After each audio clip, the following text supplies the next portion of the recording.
The shockwave is heading straight for Putin. Ukrainian engineers have managed to create an incredible weapon. Shock.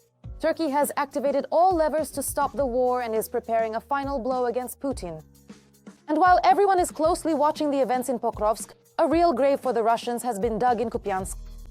The Ukrainian armed forces struck there unexpectedly. A terrible catastrophe is tearing Russia apart. You need to be the first to see this. All this and more in our upcoming episode of Hotspot. Shock, a revolution in the sky. Millions of Ukrainian-made drones are already ready to crush the Russian army. The sky over Ukraine will become impenetrable. A revolutionary assembly line has been launched. Zelensky and Macron have prepared a real bomb that will blow up the Kremlin. All the details, watch now. Kyiv is becoming the world center for combat drone production. Currently, Ukraine produces up to 4 million combat UAVs annually. Meanwhile, the US produces less than 100,000 combat drones per year. And 4 million is not the limit of the Ukrainian defense industry's capabilities. With sufficient funding, this number could increase several times over. This was written on his page by Ukraine's Deputy Foreign Minister Andriy Sybiha. The joint arms race is not about nuclear weapons, but about millions of cheap drones. Whoever can ramp up production faster will secure peace. With sufficient funding, we can produce up to 20 million drones next year. Andriy Sybiha, Deputy Foreign Minister of Ukraine. Right now, Ukraine is racing against time, both in terms of resources and technology, and the issue of increasing UAV production is a matter of survival. Ukrainian companies are not only meeting the needs of the defense forces, but are also trying to enter international markets. Unique technologies tested in real combat conditions are attracting serious interest from partners. Some Ukrainian companies have already expanded their production not only within Ukraine, but also beyond its borders. Ukrainian companies in Europe. Skaton has opened a facility in Slovakia and attracted over 10 million euros in investment. Flybell is preparing joint production with Finland. Firepoint has received support from Denmark in developing rocket fuel for the Flamingo cruise missile systems. A production line in Finland. The Ukrainian company CIR, whose founder is Oleksandr Hrachov, explained in an interview with Bloomberg that he is pursuing two goals in Finland. First, to ensure reliable supply to the front in Ukraine by moving part of the production capacity outside the combat zone. And second, to attract Western funding to expand production. The war and the need to finance, develop and manufacture weapons to fight a wealthier and larger adversary have pushed Ukrainian manufacturers to share technology with their European allies. Hrachov is concerned that Europe is not learning quickly enough from Ukraine's experience. In the time it took him to set up a production line in Finland, his drones in Ukraine went through 3 generations. Not only the production of drones abroad, but also the assistance of our European partners is the key to victory in the war against Russia. Without exaggeration, a historic agreement was signed by Ukrainian President Volodymyr Zelensky and French President Emmanuel Macron.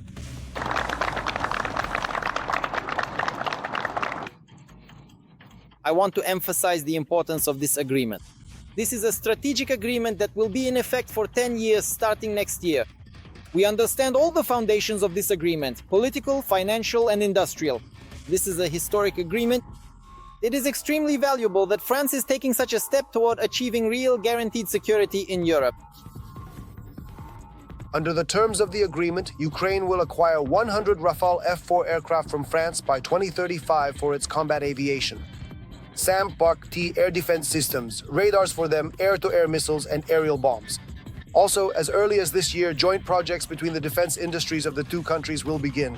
This refers to joint production of interceptor drones and work on developing critical technologies for Ukrainian UAVs. Building up Ukraine's own air defense and carrying out systematic deep strikes on Russian infrastructure are the keys to a successful end to the war for Ukraine.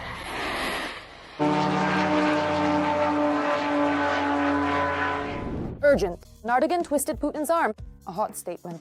This is a slap in the face to the Russian dictator. Ankara's secret plan. What hidden levers of pressure on the Kremlin is Turkey preparing? And how will it stop the war? Watch. Turkey is making a bold statement. Peace in Ukraine is not just a goal, but an inevitability. We are working on ending the war. I hope you will all see it soon.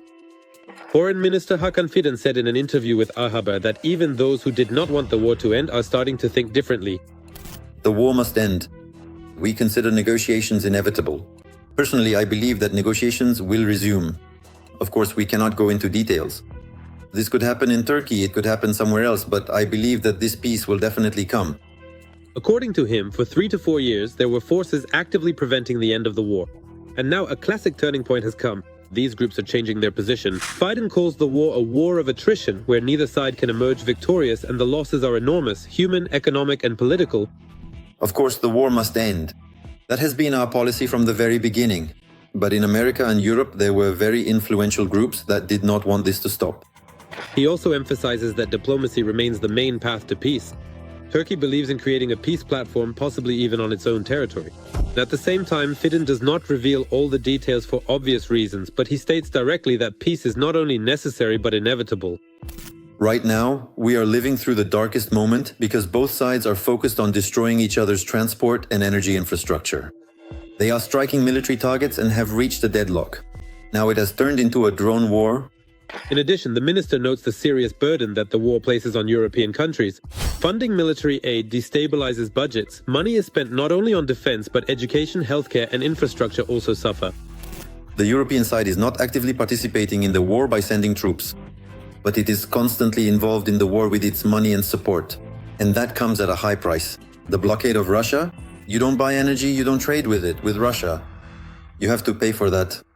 However, Fidan also sees obstacles. According to him, the main one remains the status of the Donbas territory, specifically control over the territories of the so-called DPR. He warns that any settlement must be realistic, taking into account the situation on the front and the interests of both sides. At the same time, Turkey is ready to play an active role. Fidan states that Ankara will not refuse any role in the peace process and that negotiations must be long-term and effective. Winter is ahead of us. What we see now is that in fact we have all the conditions for peace, for a ceasefire. If we believe the Turkish Foreign Ministry, right now may be the closest point to halting the fighting and moving toward diplomacy. I think that this war is now going through its worst phase because both sides are focused on destroying transport and energy infrastructure. Now it has turned into a drone war. No one can move anywhere. Only those who disregard losses are advancing. An important warning from Fidan. A peace platform is possible, but unpleasant decisions, including territorial ones, may be part of a future agreement. Urgent. Kupyansk has become a grave for the Russians. The AFU managed to do it. Shock. The entire Russian army ended up in a deadly trap. Every minute decides the fate of the city. All the sensational footage and details from the front. Watch. Until November 15th. That is the exact deadline the Russian dictator Putin set for the capture of Kupyansk. However, the Russian army once again missed its own deadlines and failed to take control of the city. This was stated by the President of Ukraine, Volodymyr Zelensky. Currently, Ukrainian units are holding key heights and uninhabited areas both in Kupyansk and around the city. At the moment, the situation in Kupyansk has been largely stabilized. There, Ukrainian forces continue an active operation to destroy Russian units in the northern part of the city, where the enemy has been cut off from its main supply routes. I wouldn't say it's very easy, but considering that they are cut off from their main supplies and cannot receive effective reinforcements right now, they are currently in a much worse situation than the Ukrainian defenders were, even at their lowest point. To strengthen the defense in the Kupyansk direction, operational reserves have been redeployed, including special operations units with experience in urban combat. Additionally, the situation has been largely stabilized, including the critical Kupyansk direction. This is a key railway station that the occupiers are trying to break through to. They are in dire need of control over this particular logistical component of Ukraine's defense forces in order to use the short logistics route to form a strike group in this direction, which would aim to advance further towards Sloviansk-Kramatorsk along the Oskil River. And, of course, what would it be without Russian fakes? Another masterpiece from the Kremlin. According to the Joint Forces grouping, the occupiers have been ordered to film staged videos waving the tricolor flag in places where, in reality, there are only small groups of infantry. Flags were even included in supply packages that drones dropped to Russian units in the city. At least one such operation has already taken place. But in reality, this stunt played into the hands of the defenders of Nokorin. It became much easier for operators to detect and destroy the enemy. Recently, the Russians received an order.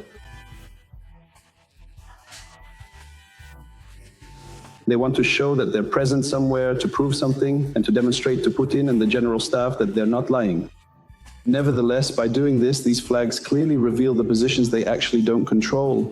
That's why they're trading the real prospects of the Russians in the primary areas of the front for a fictitious one. This is generally typical of Russian propaganda, but still. At the same time, the occupiers have sharply intensified their activity in the area of Milov in the Kharkiv region. There, the enemy wants to create a wide so-called buffer zone from Milov to Uspenivka and further towards Vovchansk. In other words, the occupiers plan to expand their zone of presence in order to create a precedent for the so-called exchange of territories. That is, they will propose Kupyansk, the Kupyansk districts, and Vovchansk in exchange, respectively, for the withdrawal of Ukrainian units from the controlled areas of Donetsk region. In Kupyansk, the enemy continues to use scorched earth tactics.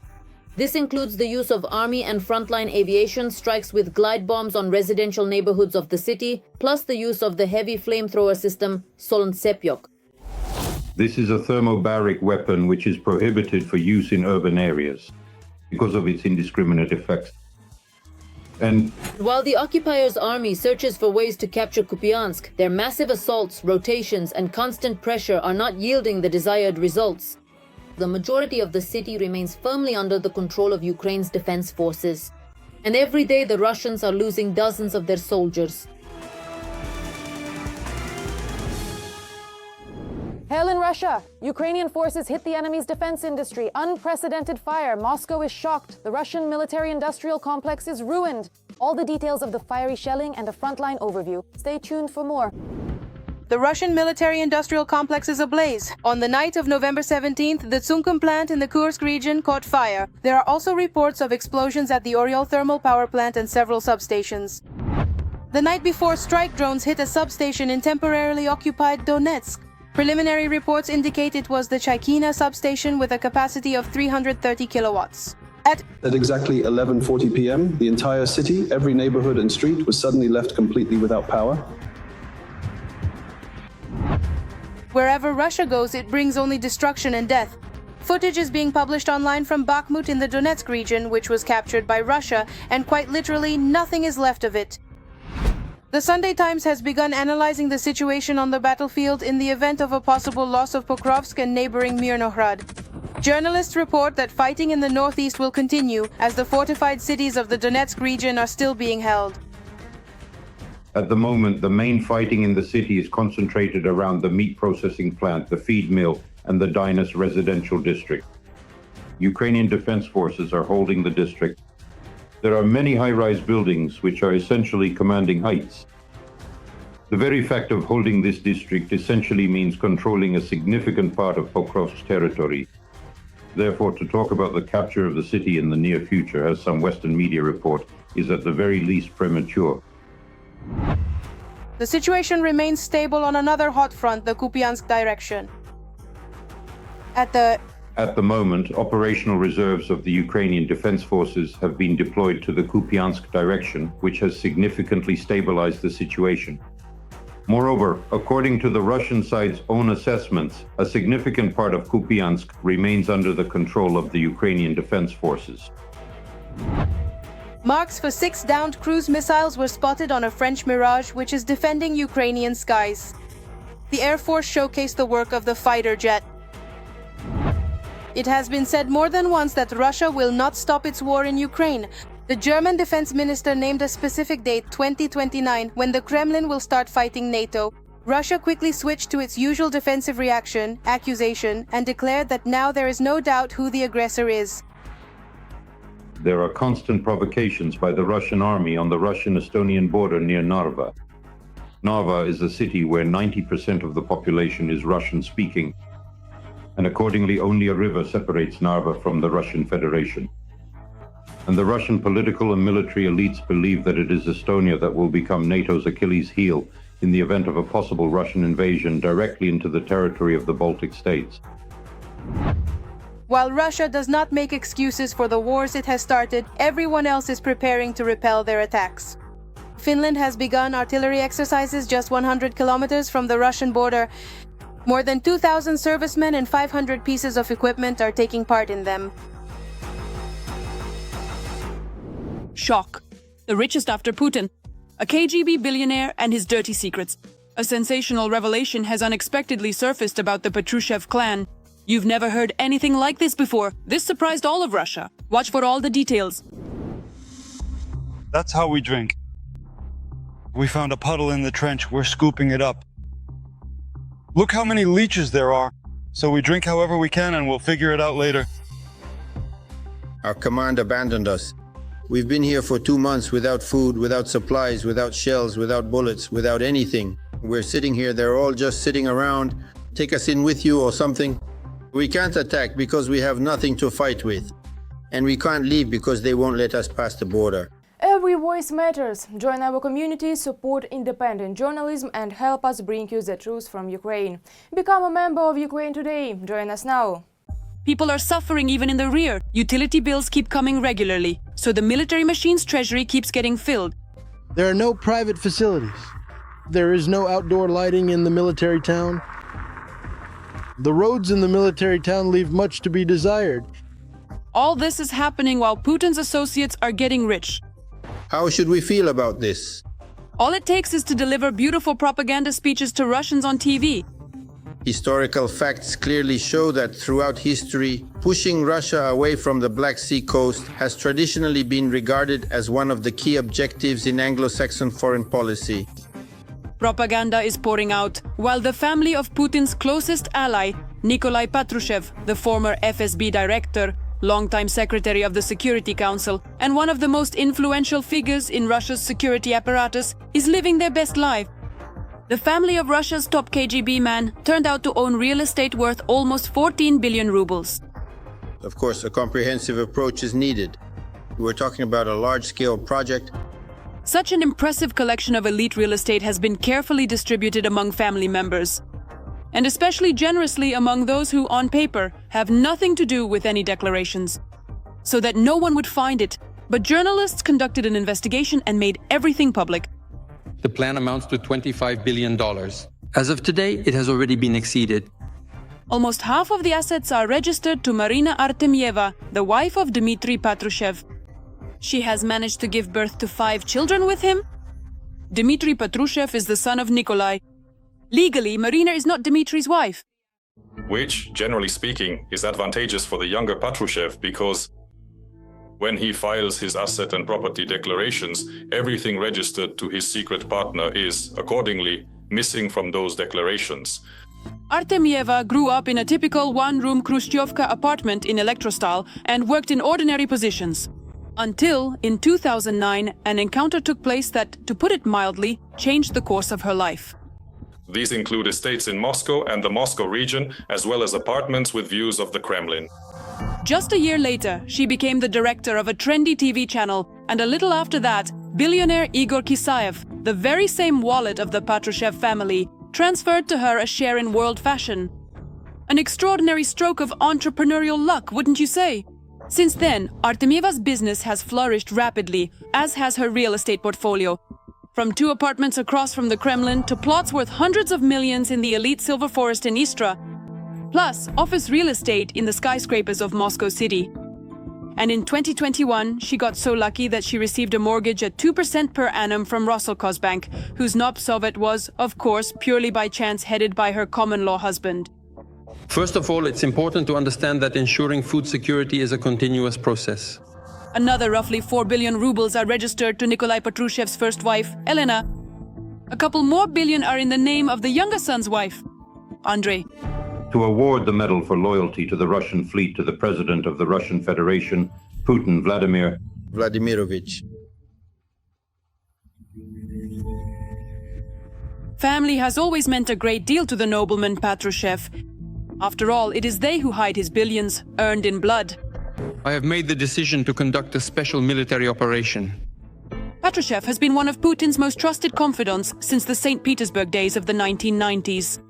He is a proponent of forceful solutions. First of all, it wasn't an explosion. Secondly, it wasn't prevented. And I think the response wasn't entirely effective. It was a drill, there was sugar there. Nikolai Platonovich is, in fact, one of those influential individuals who helped to create and shape the very Putin we know today. We have forgotten no one and nothing. Nikolai Patrushev supports Putin's policies. He helps him plunder Russia. It is Patrushev who provides Putin with those very folders that conceal the true state of affairs and the deaths at the front. Judgment Day for Russia. Putin throws everyone into the bloody meat grinder. Total mobilization 24/7. Shock decree. The dictator will stop at nothing. Reservists sent to slaughter. The new law has turned sewer into a battlefield. See all the details. The cannon fodder conveyor. Putin has signed a law on year-round conscription into the Russian army. We feel confident, stable, and despite certain losses, which of course will be due to many different circumstances and various factors that may arise, we remain assured in our position. The new law allows military enlistment officers to operate without interruption, and dodging service will become even harder. Well done. Victory will be ours, absolutely. Victory will be ours. But this optimistic attitude will soon leave these heroes. Never go to the special military operation. You'll end up in... The number of people we've lost, it's just... And you'll lose even more because Putin is doing everything. For this, according to the new procedure, army recruitment will take place throughout the entire year, from January 1st to December 31st, and not just during the spring and autumn drafts. All of this is clear evidence that the Russian Federation openly acknowledges the truly catastrophic nature of its significant personnel losses, as well as the ongoing failure to achieve its intended tactical objectives in the so-called special military operation. According to the new rules, draft notices can now be posted in the government electronic registry, and the deadline to report to the military enlistment office must not exceed 30 days from the date the notice is published. A roundup is already underway across the territory of the Russian Federation. First and foremost, it has affected citizens of the Central Asian republics. In addition, it should be noted that this decree will lead to an increase in the number of Russians leaving the territory of the occupying country. Let me remind you, as a result of the so-called first wave of partial mobilization, more than 1.5 million citizens left the territory of the Russian Federation, according to estimates by the Russian side itself. At the same time, Putin signed another law that allows reservists to be involved in guarding critically important infrastructure facilities. Russian media note that this is about strengthening control over military and energy structures. Apparently, this is precisely about the covert nature of the mobilization. That is, under the guise of involving reservists, those citizens of the Russian Federation who are part of the so-called combat reserve and have signed the relevant documents with the Ministry of Defense of the Russian Federation. It appears that they will be sent directly to the line of combat contact, and strategic facilities will be protected right at the front line. To put it simply, Putin's new rules effectively legalize year-round raids and constant pressure on conscripts. And while the Kremlin dictator makes decisions from his cozy office and tells stories about how Russians are supposedly lining up voluntarily to go fight. Our guys are going voluntarily, they're going on their own, and we have 50, 60 at a time. Thousands come on their own every month, guys. At the front, Russian soldiers cursed the day it all began. Some were lured by money, but ended up with nothing. Others were simply deceived and thrown in as cannon fodder. My head cleared up a lot faster. It took me literally 3 or 4 months to fully understand the reality of the situation. I'd rather they lock me up, I'll go to prison. Yes. Since the start of the full-scale invasion of Ukraine, the aggressor country Russia has lost about 1.5 million soldiers. Yes. Since the beginning of 2025, 336,000 Russian citizens have signed contracts with the armed forces of the Russian Federation. And now, attention, according to British intelligence estimates. The losses of the Russian occupiers from January to, in the month of November, amounted to 353,000 servicemen. In other words, the losses of the Russian army are much higher than its ability to replenish its personnel. So, solving the issue of replenishing personnel with volunteers, even with financial incentives, and most of the volunteers are residents from the depressed regions of the Russian Federation, does not solve the problem of replenishing the personnel. No matter how many soldiers the Kremlin sends to Ukraine, only defeat and death await them here. And the Russian ruler understands this perfectly well. But in the end, he simply doesn't care. That's all for now. Watch more of the latest news in the next episode.